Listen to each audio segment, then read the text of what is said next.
I don't think the game's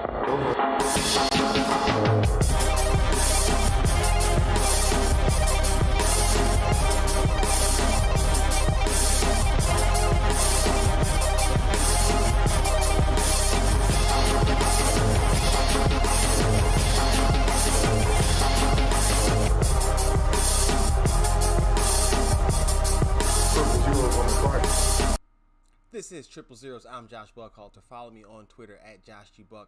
The Facebook page is Clocker Sports. Website, clockersports.com. Email address, clockersports@gmail.com. And, of course, you can always find the pod on Facebook and Twitter at 30spod, the number 30spod. Jumping right into it, man. It's playoffs time. You know what it is. We talked about this last episode, and we're going to get right into it right now. The playoff field for Super Wild Card Weekend. Dude, 6 games, 3 Saturday, 3 Sunday. No snoozers. I think we're going to be in for a really exciting weekend of football, first and foremost. Second of all, I think we can see some what the books are going to consider upsets, but I don't necessarily think that they are that. When you go back and really just look at what's going on around or in the recent history, some of these matchups are repeats from this year. So, and that's not including divisional opponents. So, a very exciting slate on deck. Looking forward to seeing a few of the games, but in particular, I think that the Titans and Ravens matchup is one to watch. Now, we'll get to that when we get to it, but that's my favorite one so far. I just have to get that out there in the open.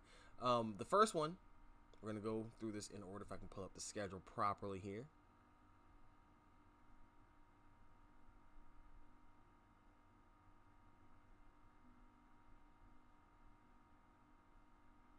Is the Bills taking on the Colts. That game is going to be in Buffalo, and honestly, this is a matchup that I think everybody's going to expect the Bills to kind of run away with. Now, we know the Colts are a very good team, but the Bills have been a great team this season more often than not, especially with Josh Allen, MVP candidate, under center. Now, the thing about this is the Colts defense is really good, and the Bills offense is kind of one-dimensional. Even, I'm not even going to say kind of, it's one-dimensional. They're heavily relying on the passing game. Really, they're heavily relying on Josh Allen because even when they run, it's mostly on him to do so, to generate anything of substance for him that's going to make a difference. Now, for the Colts, Phillip Rivers is a guy that can throw you in games and win you a game with his arm. He can also give the game away with his arm because he has a penchant for the turnover. And when as you know, as a quarterback, that's not a good thing. So, they're going to rely heavily on Jonathan Taylor. He just went off last weekend, 200 and some odd yards in week 17, and he's going to go against this Buffalo Bills defense that's not great against the run. They're solid against the pass, and like I just said, though, the Colts are going to try to minimize Rivers' exposure and lean on that ground attack. It's kind of funny when you think about it because when Josh Allen first came into the league, he was a run-first guy. You wanted to limit his exposure in the passing game and how many times you had him putting the ball in the air, at risk of being picked off. Well, now it's kind of reversed with Phillip Rivers, who was the guy who was a gunslinger for the majority of his career, still has the mentality, still has games where he can do that for you, but that's not how you're going to win games consistently if you're the Colts. You're going to do it by making him make timely plays, timely throws, as opposed to having to rely on him for any substantial stretch of time, just being honest, because the more he throws, the more you just get that feeling that the pick is coming. He's one of those guys that just has you feeling like that. Also, he's a fun watch because he's always talking trash. So this will be a good game. 2 number 17s under center. Shout out to Matt Dahlberg of Clocker Sports for pointing that point out to me. I made the cover photo and still didn't recognize that. But yeah, this one, I want to pick the Bills, and I think I might have wrote this for Clocker Sports. That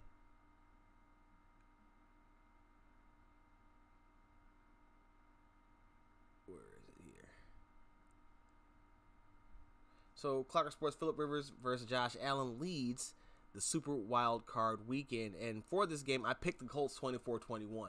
I just think that in the end, that defense is going to slow down the Bills enough to where Phillip Rivers can make enough plays, doesn't have to do too much, and they can win it on a field goal late. And honestly, that's kind of what I think.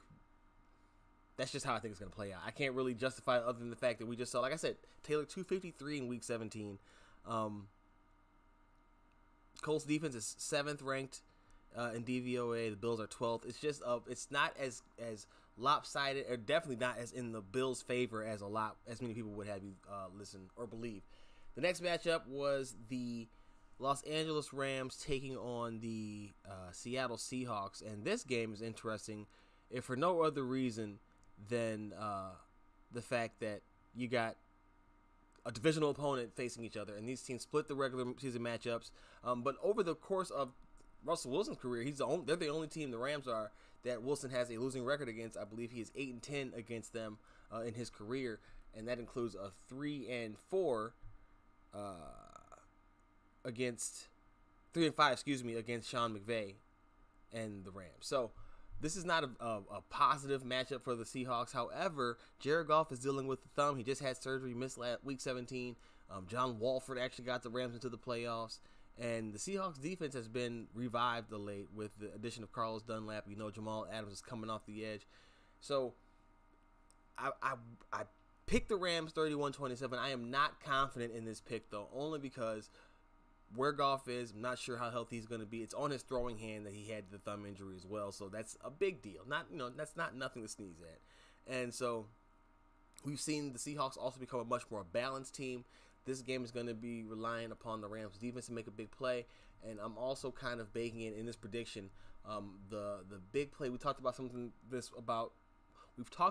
this regarding Russell Wilson for the past couple of episodes, where he just kind of has that play where it's just a boneheaded play, something that you wouldn't expect out of him, but it definitely comes, and the throw is just put up there for the other team. And I think that the Rams are a type of team that will take advantage of stuff like that, and so I can see it happen. I got this one 31-27. It's probably too high. 31-27 is probably way too high for him. I think the total on it is 42.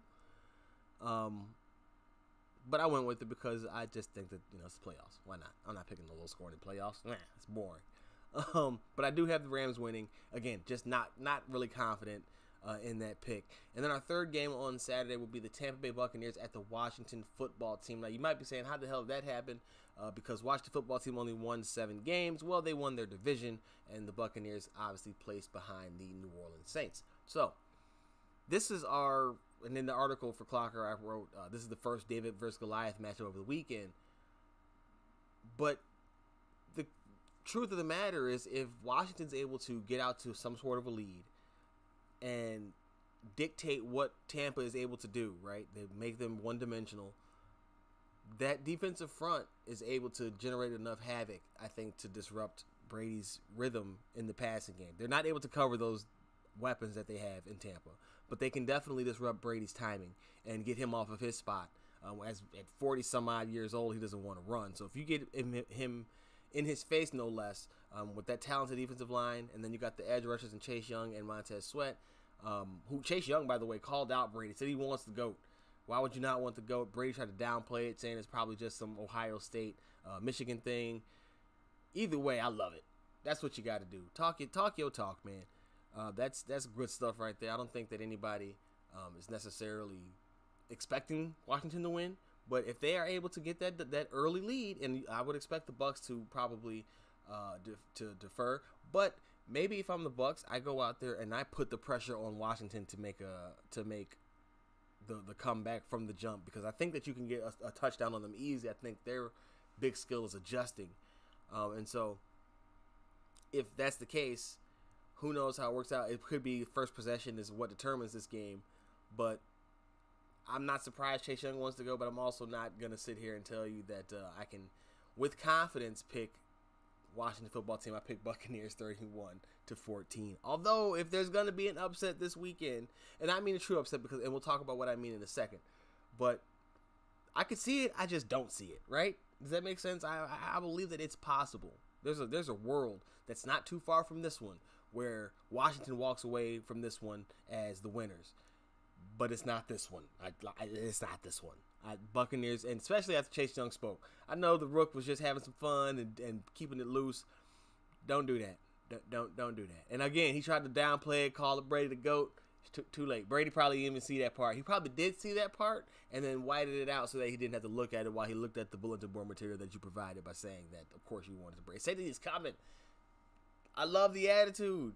Probably wouldn't have. I mean, I love the attitude. You got to love that. You got to respect that. Sunday's matchups kick off with the Baltimore Ravens taking on the Tennessee Titans. This one is a throwback of sorts. It's two teams based around the run, but they go about it in really different ways. Tennessee, more traditional. Running back, Derrick Henry, 6'3", 2,000-yard club, eighth person to reach that mark. Did so without a Pro Bowl offensive lineman, no less. And the Baltimore Ravens, they are built around Lamar Jackson and his dynamic running ability. That's not to downplay his passing. I'm not a person who will do that because I think that's silly and ignores the fact of how many passing touchdowns he had a year ago in his MVP season. That being the case, though, this is a matchup that we've seen a couple times the past few years. This is the fifth time that they will have met in the postseason. Both teams are 2-2.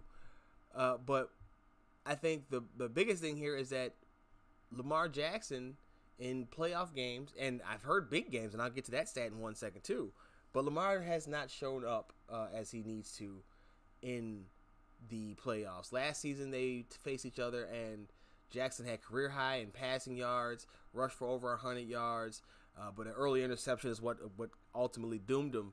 And it was 14-0 before they knew what happened to him. And that's the comeback mode Ravens are definitely not the Baltimore Ravens that you think you're getting when you select a team on Madden, right? You're not thinking about down 14-0 Ravens. You're thinking about tie game and plus Ravens. So that was a problem for them then. And then Week 11, they just played each other. Week 11, 30-24 victory for the Titans once again, and this one took overtime, so I guess that's a little bit better. But fact of the matter is, when you factor in Lamar's issues and going back to college, he's 0-4 in big games. Is a stat that I had thrown at me today. Did expect to hit that one, but definitely heard it. That does not bode well for a Tennessee Titans team that I think matches up pretty well against them. Now, their strength is the run defense. Where they struggle is in passing defense. Now, again, I just told you I'm not going to downplay Lamar's passing game, but I'm also not going to act like it's the strength of his game if we're talking about between his arm and his legs. It's definitely his legs. And while Tennessee, I'm not, they don't get a pass rush. They're really not good at rushing the passer. But they are good against the run. So if it's only Lamar running, I think that maybe then they have a better shot at keeping that suppressed as well. Especially if he can't pass like he would need to keep up with them. We've seen them explode for a lot of points. This one is interesting. It's going to be a bruising game. Can't wait to see it. But I think that the Ravens are going to ultimately be in trouble in this one just because of what we've seen the past 2 years. So this one's an upset, technically. The Ravens are favored. I got Titans 31-28 in this one. Again, it's the favorite technically, it's the betting the underdog here, technically, because the Ravens are favored. But if you've been watching, the Titans have had their number, and honestly, anybody that can pass has kind of had the Ravens' number when it comes down to it, because all that time to game plan and the specific things that coaches put in to attack the Ravens' defense and to limit that offense have proven to be fatal flaws to that offensive and defensive schemes the past couple seasons. So be on the lookout for that one. The next one. We have our first team to benefit from the expansion of the playoffs in the Chicago Bears taking on the New Orleans Saints. This is a matchup between teams that are in two different classes, and I say this as a Bears fan, and I mean that with no disrespect. I'm happy that they're here. I'm rooting for them to win this game. I don't expect it, but I'm certainly cheering them on and hoping for a Bears victory come Sunday. The problem is the Bears haven't beaten the Saints since 2008, and they haven't won in the Superdome where this game will be played since 2002. So forgive me if I don't have the most optimistic outlook on how Sunday's going to turn out. And I ultimately have a problem with the fact that this playoff run is keeping in place some people that I think are not necessarily fit or suited for the job that needs to be done here. That being said, they have an opportunity, and we'll get to what that opportunity is, to right a bunch of past wrongs. But in this game against the Saints, they're going to have to face a Drew Brees who's dealt with cracked ribs, missed 4 games, in which the Saints wins 3-1, by the way. Just ended up putting a whooping on Carolina, and will get his best receiver back this week. Michael Thomas has missed most of the season. He comes back this week. Alvin Kamara tweeted out an "I'm back" tweet, or "See y'all Sunday" tweet. That's bad because the Bears lost Roquan Smith. They might have Jalen Johnson back, but it hasn't mattered because the secondary hasn't been able to be up on any receivers and therefore have allowed a lot of rack and honestly just catches in general. A lot of completions, a lot of big plays because they're just too far away. And the secondary, the linebackers have never been able to cover. Roquan is the best option. He's good. He's really good at that. Roquan can do that, but without him, you have Dan Trevathan, who was food before, and then Josh Woods, who looks lost and he and Trevathan were responsible for multiple touchdowns on Week 17 against the Packers, and I think you might see that again come Sunday because Roquan is not looking like he's going to be able to suit up with that dislocated elbow. So hopefully the Bears find a way to survive this and get him back because Darnell Mooney might be out too. Allen Robinson supposedly didn't practice even though I thought he was a full participant the day before, so maybe that's just some veteran maintenance type stuff. It's going to be a tough one. Saints put a whacking on the Bears this year, so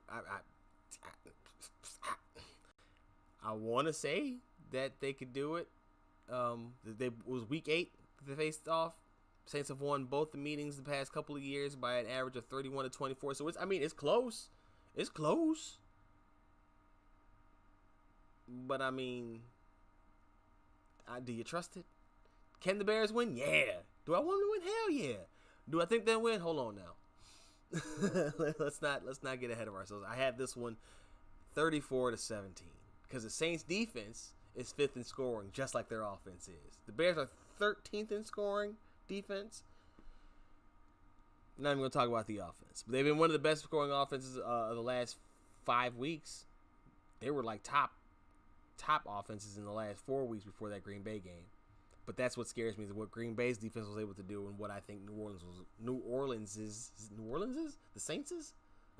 What I think New Orleans is going to do to these guys when they get a chance, especially if Mooney can't go.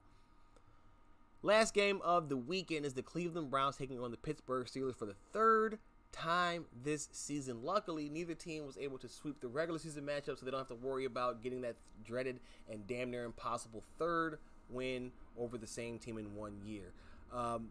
Juju Smith-Schuster, who was famously dancing on logos of the other team throughout the year and said that he would stop because it was becoming a distraction, blah, blah, blah, has resorted to trash talking the Browns, saying that he wants to give them the respect, but it's the same old Browns and they're just a bunch of gray faces. And I'm like, damn, I wanted to tweet out that the Browns have signed linebacker Vontaze Burfict, because we know the history of Vontaze Burfict and the Pittsburgh Steelers. You can't probably be able to get him back in the league, but you can get a reasonable facsimile. Him and one of those cheesy mustaches attached to the nose. Juju talking big boy stuff. Problem is, I want to call him out like that, but I didn't tweet it out because honestly, I agree. You can say the same about the Bears, so I'm not being hypocritical here. But I definitely agree with the sentiment. I just know that that's not going to be something that goes over well for Juju. Those things rarely do, and he seems to be the master of putting bulletin board material out there. But yeah. That was not the best thing. Now, what I will say is this. I'm not sure that if Cleveland wants to jump out to an early lead, that the Steelers are capable of coming back like they once were. That offense hasn't been great. It's in the 20s. The defense is like the number 1 in the league, but that offense is bad. And so, if the Steelers find themselves in a hole, they could struggle, especially because they rested people in Week 17. You rested guys and you weren't playing well to begin with. Maybe they're blaming it on the fatigue. I don't see that being the case. I think it's honestly just that they're not that good anymore. They're limited in what they can do offensively. We heard that from Mike Tomlin a few weeks ago. The play actions and some of the other stuff, bootlegs and nakeds and stuff like that, they can't really do because of Ben's limited mobility now. Fact of the matter is, though, there's it's a non-zero chance that the Browns make this tough. The question is, which Steelers team do we see? Do we see the one that we saw for those 3-week stretch that started with the Washington game and ended with, I think, Buffalo? Was it Buffalo or Minnesota? I can't remember which. It was a 3-game skid. Or do we see the one that we saw in Week 17 that came back and got the Colts? it's up to them. They can do whatever they want. The Steelers, they have a very talented team, but they don't always play like up to their talent level, and that's, I think, got to be the fear if you're a Steelers fan, and the worry if you're a Steelers player / coach, because there's a definite chance that you're going to blow this because you just don't seem to have no running game to speak of, and your passing game seems to take too often to click, and is really just a series of herk and jerk moves that might work out, might not. Stepping off the field, the big news of the day. Well, not off the field. It's still on the field related, but whatever. I'm sidetracking and I'm digressing and getting sidetracked here. Big news of the day. Deshaun Watson reportedly, quote, extremely unhappy with the Texans. This is per Ian Rappaport of NFL Media. He being Watson, wanted Eric Bieniemy, and the Texans didn't even interview him during the interview request process. Now, I would imagine they have another shot at this at the end of the year. And I'll talk about how that wraps up into all of this later on. But this is something that, while that might seem like superfluous, it's not just this. It's the Watson trade, the Hopkins trade. It's the trade for Tunsil. It's how cash-strapped they are right now, with no draft picks coming in at the top level and a very limited roster. And it's the process. He's reportedly extremely unhappy with their hiring process. Supposedly, he was told by the former GM,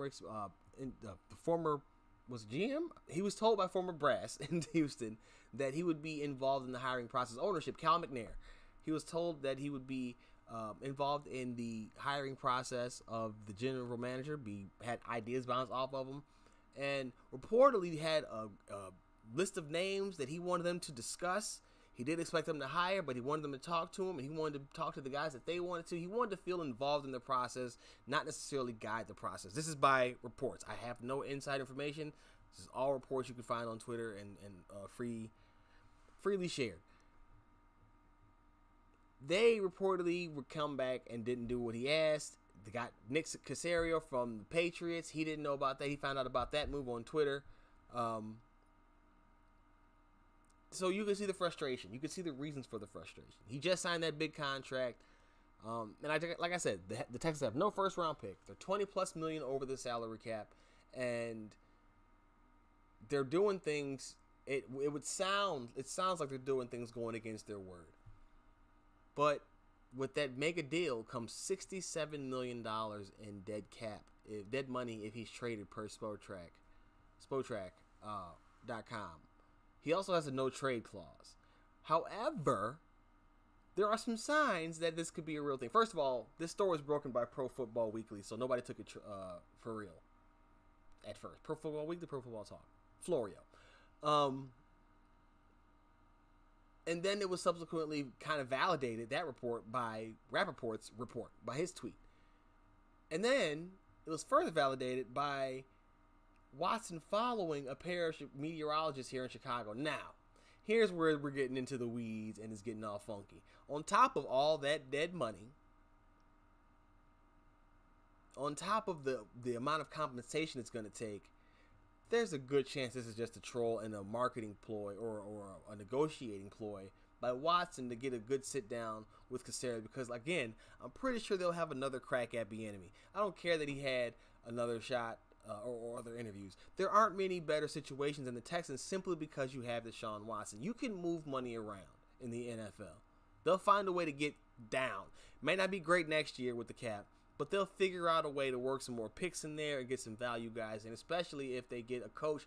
If Caserio, I hope I'm saying that right, Caserio comes in and works with Watson on landing a new coach. Doesn't have to be a coach he wants, but if it'd be enemy, that'd be smart. I don't even understand why they wouldn't request it anyway, because Eric Bieniemy is one of the hottest names on the market. So I don't know why that would be an issue. But again, I really want to say that they're gonna just go after him. He's not done. He's gonna make it probably to the Super Bowl. So I have a good feeling they're gonna get another shot to interview him, because there's no job that he shouldn't be able to get if he wanted. And I don't know how he would want any other job above coaching Deshaun Watson. If you got to leave Patrick Mahomes, if you have to leave Patrick Mahomes, the choice is to Deshaun Watson at this point. And I mean, you can go to Aaron Rodgers, but I mean, if we're looking around future, are you going anywhere before that? I'm not right now. I don't see it happening. The Bears don't have the moves. That's why I want Tyrann Mathieu tweeted out a few teams. The San Francisco 49ers who could be interested. The New Orleans Saints if Drew Brees hangs it up. And the Chicago Bears. San Fran probably has the best possibility of doing it, but I'm not sure if any of those teams really do make sense. You have the Jaguars who hold the number 1 pick. Maybe they want the proven as opposed to trying to go with Trevor Lawrence. Who knows? I don't know. I'm not sure how any of that all plays out. I just know that if it's a possibility that you go get Deshaun Watson, the Bears cannot drop that ball twice. They passed up on him in the draft. It came back to bite them in the form of not being able to accept the 5th-year option on the quarterback that you traded up to draft, and it appears that you might have a chance to rectify that. I doubt it. I don't think it happens. I think this is a negotiation ploy. But damn it, if I'm on the phone, you better be on the phone. And the starting point is name your price, and then we'll work from there. Everybody can go. All of them. Pass first league, quarterback driven league. There's nobody that you don't move. No pick you don't move. You go all the way in. I've heard both comparisons. Herschel Walker and Ricky Williams. Yup. You know what the problem was there? They weren't quarterbacks. 25. Got him under control for the next 5 years, and you'd be a hero. Don't play. If it's possible, you need to be on the phone. You need to be on the phone to find out if it's possible. So you need to be on the phone. You don't drop that ball twice, Bears. Just don't. Other quick hitting news: Amari Cooper had over 1,000 yards receiving, but had a bum ankle. He tweeted out a picture or shared a picture of himself coming out of surgery, saying the surgery was a success. Ankle surgery, had it cleaned up, routine maintenance stuff, but still the man with some of the smoothest route running ability I've seen in the NFL, running around on a bum ankle, racking up 1,000 yards. Impressive. Speaking of Cowboys, this is a former Cowboys head coach and current Giants offensive coordinator, Jason Garrett, could land with the Los Angeles Chargers. I don't know how. Look, when you look at the explosion from Dak and the offense with Jason Garrett gone, I'm not sure how your thought, if your Chargers ownership is, hey man, you know who we need to go holler at to go come in and coach up our young, impressive passer? Jason Claps Garrett. Now, you want to talk about, oh, well, he's done a good job with the Giants. Joe Judge is running that ship there, and he's an offensive-minded guy. He might not be calling plays. He runs that ship, though. He's a Patriots export, so there's no way he's not running the ship. You don't do that. Don't do that, Justin Herbert. Respect Justin Herbert and don't put Jason Garrett in that position, because that's just not good. That's not a win for anybody. You can talk about his quote-unquote development of Dak Prescott, but like I just said, look at how that offense took off as soon as Garrett was gone. That alone, the immediacy of how much better they looked, to me, is enough to disqualify him from coming in. And not because he's not capable of being a coordinator, but not my head coach. The culture that you have to establish and all that kind of stuff is important, and I'm not sure. We saw that it didn't happen for him in Dallas. Maybe he'll learn. Wouldn't be me to find out. Switching gears over to the NBA, the top story there, sadly, have to talk about it. Happened yesterday. Markelle Fultz tore his ACL. The young point guard was actually having a great rebound. We know about the start to his career with the TOC, or the thoracic outlet syndrome, TOS syndrome, something like that, TO something syndrome in the shoulder, where he had to relearn how to shoot the basketball. Missed his rookie season or some games. Missed a good chunk of his rookie season, most of it, and has just really been battling back for his entire career, except for last year and this one, and tore his ACL and is out for the season now. It's something that you really hate to see. He was a guy that was on my short list for most improved players, and now they're going to have to rely down there in Orlando for Cole Anthony to step up big time. He's going to have a big opportunity now, playing 30-plus minutes a night with Fultz down. What this also does, I think, is free up a spot in the playoffs in the East. Orlando did make it, and I think that not having Fultz is going to hurt them. They no longer have DJ Augustine there to kind of guide them in the absence, and I think they're going to feel that pressure now. Maybe they pull a trade or something for somebody and try to stay active, but this could be a move that allows one of the other teams. Maybe the Bulls can move up a slot. Maybe they actually make it. I'm not sure where they would be, where they'll end up.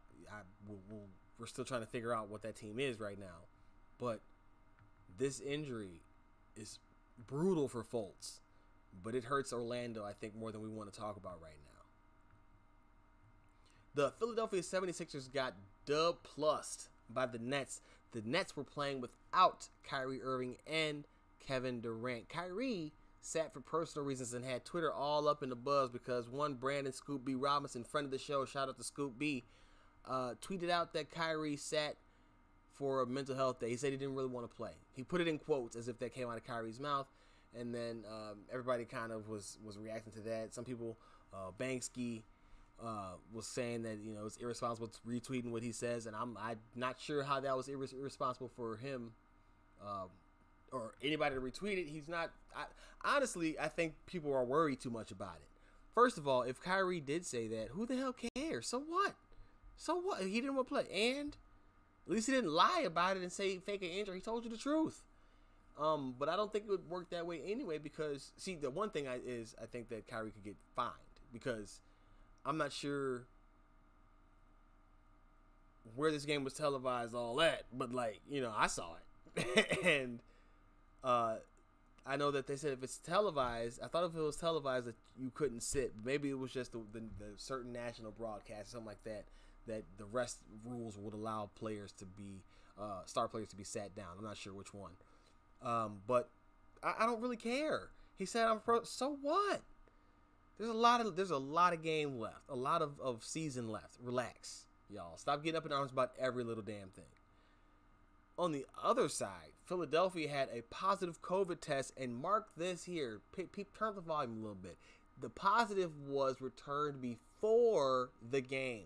Seth Curry had his test come back positive and immediately went into isolation. Joel Embiid, who was next to Curry on the bench, also went into immediate self-quarantine to protect his family in case he had it. Here's the thing. This happened before the game. How did you continue with this match? There's no way this game should have kept going when the positive came back beforehand. I thought the test was immediately after or even subsequently during, and I maybe understand if you'd already been going. But it happened before, and you could have stopped any further spread. Now you have to worry. Reports are that the Nets are flying back anyway. But that's incredibly irresponsible by Philadelphia to go out there like that with the positive knowledge before the game. Just an odd decision. Doesn't make any sense. Also, they got dubbed by the Nets without Kyrie and KD. Joe Harris had 28 points. Philly is not it. They got to break those two up. I tried. I've said it before, and then I tried to give them a little bit of a break with Doc and with Ben and Joel, and they've been playing well. We just gave them praise for having the top record. And games like this happen. Kendrick Perkins tweeted that out. I think we're going to see this more often than we want to, though. The directionlessness. I think we'll see that in big games going forward. Luka Doncic, and you'll be happy to know I'm over my Luka mea culpas this year. Me and Luka are we're on good terms. Luka is heating up this year. He had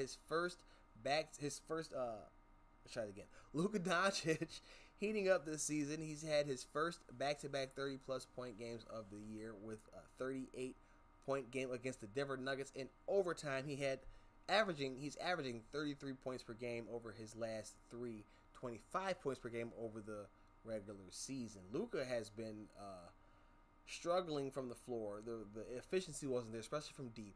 But he's rounding into form, and it makes sense because a lot of these guys played basketball less than 3 months ago, extensively. And so to see the legs be a little bit dead, we've seen some shorter shots. Not surprising. It might be for different reasons. Some guys don't have the legs yet. Some guys' legs are dead and trying to get them back for this run. But he's rounding into form, and I think we're going to see him make a strong push for MVP. Now, I told you my MVP was AD. But Luka's going to be in that conversation, and he could damn well win it. And if he's heating up the way he looks to be, look out. Because he's about to be a problem for the rest of the NBA this season. And then lastly, players across the NBA spoke out on the disturbance at the Capitol building yesterday, the storming of the Capitol building yesterday, the verdict on Jacob Blake, and you heard from players, coaches, Doc Rivers, and Greg Popovich. LeBron spoke out, Jaylen Brown spoke out, and I say all that to say this: I really do appreciate the NBA allowing players to speak.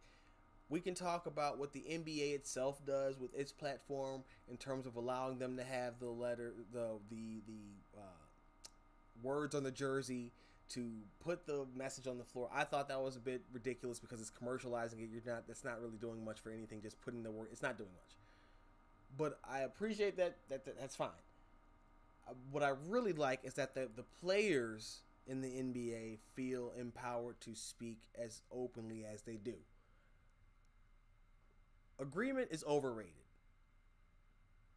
Understanding is key, and we don't have enough of that because people just want to be agreed with or want to be right instead of correct. And I know that's too deep, and I'm not going to get into that right now. I just really appreciate the fact that the NBA has put its players in a position that they feel like when it's needed, when the moment calls for it, they are the proper people to speak up. The NFL could use more of that, and the NBA and NHL and so on and so forth could use some of that, period. NASCAR got a little bit of taste. NHL's got some. I'm not trying to demonize the entire league. I'm saying the level that the NBA is at with the players speaking out is at a whole nother level than I think we see most other places, except for maybe overseas international soccer. Those players speak out a lot as well. But you saw players, the Spurs and the Lakers locked arms in center court. You had players kneeling throughout the anthem. But the thing I was most impressed by in all of it was just the fact that these players continue to feel empowered to speak, despite the fact that a lot of people want them to shut up. The same people who will turn around and step out of their lane to critique them. It's an odd occurrence, but it happens. And so just wanted to end the show with speaking up on, again, not regardless of how you feel about the way the NBA spends its dollars and does its social justice thing, I appreciate the fact that its players feel empowered enough to speak out in the way that they do. That's going to do it for this episode of Triple Zeros. Be sure to follow me on Twitter at Josh G. Buck. Hit the Facebook page, Clocker Sports, website, clockersports.com, email address, clockersports@gmail.com, and follow the pod at 3zerospod on Facebook and Twitter. That's at 3zerospod, the number 3 zeros and pod. Be sure to read the stuff. Just released the article on Pippen Ain't Easy a couple days ago about Zach LaVine's passing that led to that impressive win over the Portland Trailblazers. Kind of feel like I jinxed him because he threw the game away late against the Kings, but still go and check out that article. Some good numbers in there. It was a numbers that count article for Pippen Ain't Easy. And then for last word, I wrote about the Bears are able to take this game against the Saints like I told you, but the injuries to Roquan, Jalen Johnson, Darnell Mooney, and to a much lesser extent Buster Screen are very daunting. They loom large over this team.